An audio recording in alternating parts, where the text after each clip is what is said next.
For decades, New Mexico offered its public employees a generous retirement to make up for salaries that didn't often meet national averages. But those days are gone, and as Dean Staley found out in tonight's special assignment, they're not coming back. When the U.S. economy tanked in 2008, New Mexico's pension and retiree health care funds suffered billions of dollars in losses. That painful reality translated into jarring changes for both state retirees and current employees. Legislature and the executive were overgenerous with the benefits, and we're going to be going back the other way now. Employees must now contribute more toward their retirement, while the state provides less.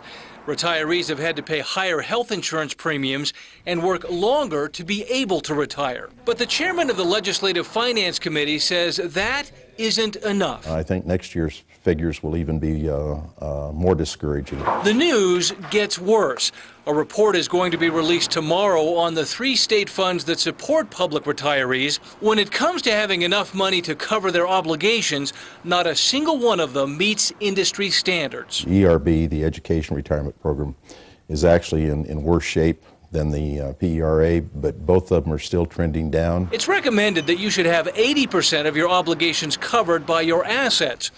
The LFC report shows the Public Employees Retirement Association comes the closest with 78.5% covered. The Educational Retirement Board can cover 61% of its obligations. The Retiree Health Care Authority has only enough money in the bank to pay for 5% of its obligations. All of us, including Retiree Health Care, have had a couple of bad years with our investments. The directors of both PERA and ERB say they can't ask employees to contribute any more than they are, and that means the only other alternative: reduce benefits. Both plans want a minimum retirement age of 55 for non-public safety employees. Whatever the solution, the good old days of generous benefits for little money are gone. Bottom line is we're on a course where the people are going to have to pay a greater premium to keep it sound. The same goes for the Retiree Medical Authority, though the fund's director says the report's figures are misleading. The most recent study, which was just done in July of this year, shows that we are now solvent through 2027. Still, Wayne Probst says health care premiums for retirees